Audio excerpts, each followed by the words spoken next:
Nous allons voir dans cette vidéo comment utiliser un moteur physique pour agrémenter une application Android. Pour débuter, je vais aller chercher une bibliothèque de fonctions qui comprend Box2D.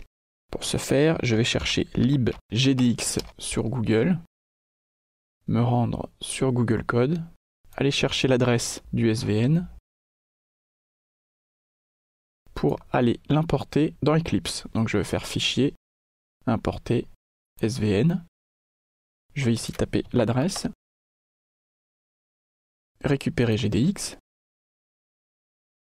On va l'appeler svn.libgdx.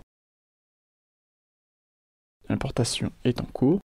Le projet est importé. J'ai ici le dossier avec les sources, les bibliothèques de fonctions en natif. Je vais maintenant créer notre nouveau projet, fichier nouveau projet Android, que je vais appeler android.formation.box2d. On va l'appeler box2d comme.android.box2d. Je vais créer une activité main et une compatibilité avec l'API de niveau 3. Je clique sur Finish. J'ai ici mon fichier avec mon activité principale. Ensuite, je vais créer un nouveau dossier à la racine que je vais appeler libs. Dans ce dossier, je vais aller copier les fichiers binaires, donc copie, coller. Voilà. Ensuite, je vais faire un bouton droit sur mon projet, propriété. Je vais ajouter une liaison avec la libgdx. Voilà qui est fait. Et maintenant, je vais pouvoir commencer à coder. Pour la démonstration, je vais utiliser une surface view. On va les déclarer juste au-dessus. Surface view. On va l'appeler view, tout simplement. Ici, je vais créer une nouvelle instance. View égale new surface view. Le contexte, ce sera this. Je vais récupérer une instance du viewHolder. Ici, getHolder. Je vais le déclarer au-dessus. Donc surface holder. CTRL-SHIFT-O. J'enregistre. Je vais la placer ici à la place du layout principal. J'ajoute ensuite une variable qui va contenir l'état du thread, parce qu'on va créer un thread pour dessiner tous les objets et les faire bouger. Juste en dessous, je vais créer running égale true. On va ajouter la méthode onDestroy. Et ici, on va passer la variable à false. Pour que ce soit plus joli, je vais, dans le code, déclarer mon activité comme plein écran.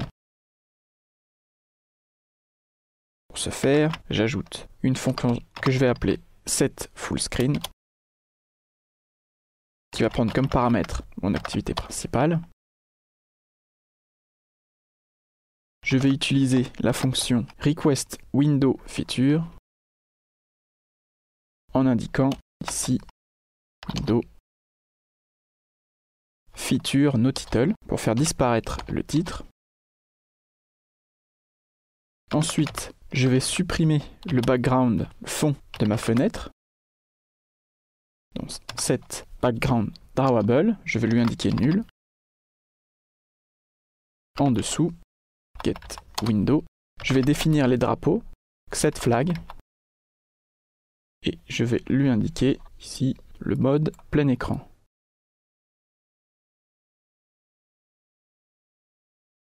Cette fonction sera appelée dès le début du code. Ici, juste avant la mise en place du layout. J'ai maintenant une activité en plein écran avec une surface view. On va s'occuper de créer notre thread. Donc ici, new thread. Je vais aller ajouter la méthode run, celle qui va contenir notre boucle principale. Et je vais lancer le thread en utilisant start. Je crée ma boucle, while, avec ma variable running. Je vais ensuite récupérer une instance du canevas, c'est-à-dire la surface dans laquelle nous allons dessiner, en utilisant holder.logCanvas. Pour faire simple, je vais juste tester si cette valeur est nulle. J'aurais très bien pu utiliser un callback sur la surface pour savoir si la surface est disponible ou non. On va faire simple, on va juste tester sa validité. À la fin de ma procédure de dessin, je vais déverrouiller ce canevas pour qu'il s'affiche à l'écran. Je vais également soulager le CPU en faisant une pause de 8 millisecondes. Gérer l'erreur, ici, CTRL-SHIFT-O, j'enregistre. La première opération de dessin que nous allons effectuer, ce sera le fond d'écran. Donc pour cela, on va ajouter un pinceau. Je le crée ici. Donc paint égale new paint. On va lui donner une couleur. Paint.set color. Pour la démonstration, on va lui donner un petit rose. Voilà. En dessous, je vais faire un draw paint en lui indiquant mon pinceau. Je peux d'ores et déjà lancer l'application pour voir si tout fonctionne. Voilà, j'ai bien mon écran. Je quitte, il disparaît. Jusqu'à là, rien de magique. Maintenant, nous allons utiliser les fonctions de box 2D pour créer un environnement et utiliser des objets en mouvement. Quand on parle moteur physique, la première chose à définir, c'est l'environnement. Pour cela, on va créer une variable world, que je vais définir plus haut, world, une variable gravity, qui sera bien évidemment la force que l'on va appliquer à tous les objets du monde, vector 2, gravity, CTRL-SHIFT-O pour importer les noms, world égale new world. Je vais avoir deux paramètres, la gravité et le type de fonctionnement. Donc on va déjà créer la gravité, gravité égale new vecteur 2. On va l'initialiser avec deux valeurs, en x et en y. Donc les abscisses, les ordonnées. On va mettre 0 en x et 10 en y pour appliquer une force vers le bas qui correspond à la gravité. Donc les objets vont tomber du haut de l'écran vers le bas de l'écran. Je vais ensuite lui indiquer ici false, ce qui signifie que mon environnement ne va pas s'occuper des objets qui n'ont aucune force appliquée pour aller beaucoup plus vite dans les calculs. En dessous, je vais faire un world.setAutoClearForce pour demander au monde de s'occuper tout seul de la suppression des forces. Maintenant, pour faire agir cet environnement, je vais appeler la méthode step en lui indiquant trois paramètres. Les itérations de vélocité, je vais indiquer 6. Les itérations de position, je vais indiquer 2. Et ici, le mode de temps. On va faire 1/16 pour indiquer une fréquence de 16 images par seconde, ou de 16 cycles par seconde. On va ajouter maintenant un objet dynamique. Je me place en dessous. Je vais créer un cercle, donc une forme circulaire que je vais appeler circle, égale new circle shape. Je vais lui définir une position, donc circle.set position qui attend un vecteur, donc new vecteur 2, 0, 0, ce qui indique que le centre de l'objet sera au centre du cercle. CTRL-SHIFT-O, j'importe les noms. Je vais lui définir un rayon en utilisant setRadius. Je vais lui mettre 30 pixels de rayon, soit une taille totale de 60 pixels. Je vais lui donner des propriétés physiques. Pour cela, je vais utiliser BodyDef. On va créer la variable ici, new BodyDef. On va lui indiquer son type. Ici corrigé, BodyDef. type égale bodyType.dynamicBody en opposition au statique. C'est-à-dire que ce corps ou ce cercle va être soumis notamment à la gravité. La position en X, on va mettre 160 pixels, donc le milieu de l'écran. Sa position en Y, on va le mettre à 50. Puis, on va l'ajouter au monde. Pour cela, je vais utiliser un Word Create Body en lui indiquant la référence de mon body. Maintenant, je vais lui donner d'autres propriétés. C'est-à-dire que j'ai défini sa forme, sa taille. Maintenant, je vais lui donner des propriétés physiques. Pour cela, je vais utiliser les fixtures. Fixture def. Ici, je peux faire directement New Fixture Def. On va donner d'abord sa forme. Donc la forme, ce sera le cercle. Sa densité, on va indiquer 1. Sa friction, on va mettre 0,3. Et on va la faire rebondir en utilisant la restitution. On va mettre 0,8. Je vais l'ajouter en utilisant Create Fixture et récupérer une instance de l'objet qu'on va appeler B2 pour l'utiliser plus tard dans une fonction de dessin. Donc je vais l'ajouter ici tout en haut, body B2. Maintenant, pour dessiner cet objet, je vais ajouter une image dans mon dossier res. Je crée un dossier drawable. Puis, je copie mon image. Voilà, donc c'est un ballon. Je l'ajoute. Je vais le charger au-dessus. CTRL-SHIFT-O. Je vais faire image égale bitmap factory.decode ressources. Je lui indique les ressources de l'application et ici son identifiant drawable.ball. Maintenant, dessinons l'objet. Je vais me placer en dessous. Je vais créer une fonction qui va dessiner ma balle. Je vais l'appeler createDrawCircle. Comme paramètre, je vais utiliser un canevas et un body. Alors, quelles sont les propriétés qui vont être utilisées par mon image? Je vais avoir sa position en X, sa position en Y et également un angle. Donc, pour ce faire, je vais utiliser une matrice. Je vais la déclarer au-dessus. Matrix. Voilà. Créer une nouvelle instance.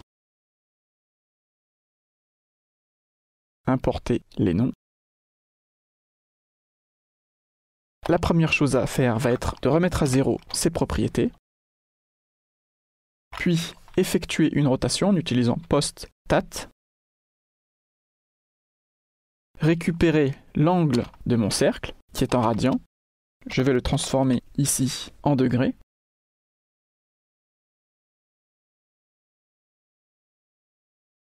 Puis, je vais déplacer mon image en faisant une translation de la moitié de mon sprite.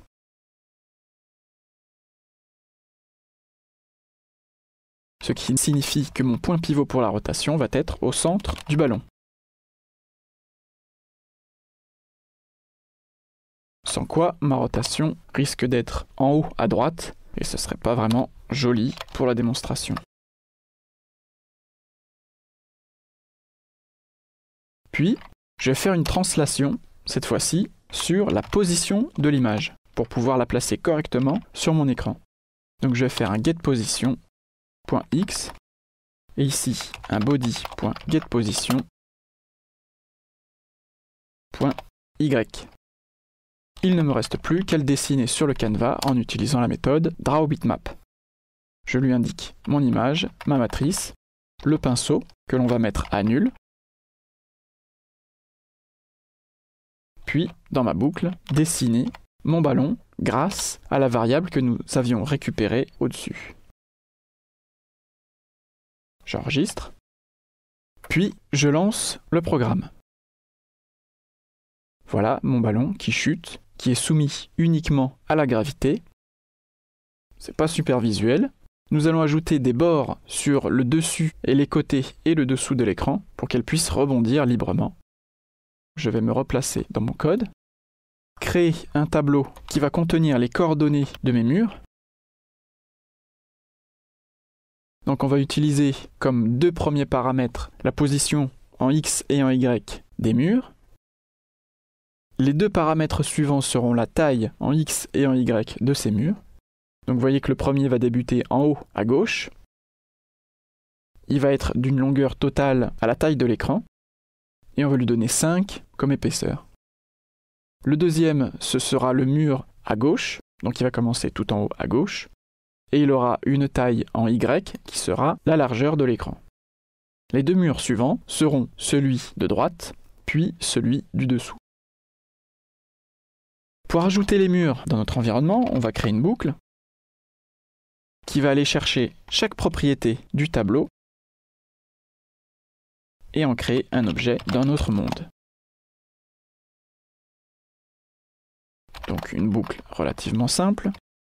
Voilà. Je vais utiliser comme tout à l'heure un bodyDef que je vais appeler wall_bodyDef. Donc je crée simplement une nouvelle instance. Je vais lui indiquer ici les positions. Position.set. Voilà, donc ici ce sera I et 0, donc la position X. Puis la position en Y, vous l'aurez deviné, ce sera 1. À partir de là, je vais créer une polygon shape que je vais appeler wall shape def. Créer une nouvelle instance. C'est fait. Je vais ensuite créer mon mur que je vais appeler wall. Voilà, world.createBody dans lequel je vais mettre wall bodyDef. Puis je vais créer ma texture en lui donnant une densité de 1.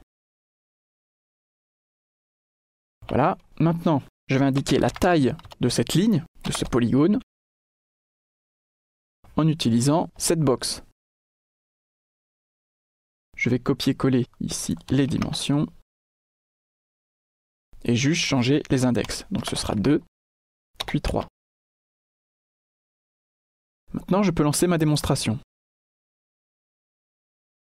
Voici mon ballon, il chute, et arrivé en bas, il cogne et il rebondit. Alors maintenant qu'on sait faire tout ça, pour que ce soit un petit peu plus amusant, je vais créer une deuxième balle et les faire se cogner l'une contre l'autre. Donc je vais copier-coller ici la première balle, appeler la variable B3, remplacer ici et là les déclarations, puis changer les positions.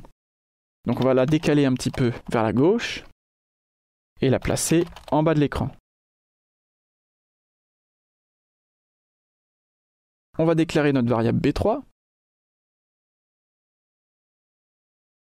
et évidemment la dessiner, enregistrer et enfin lancer la démonstration.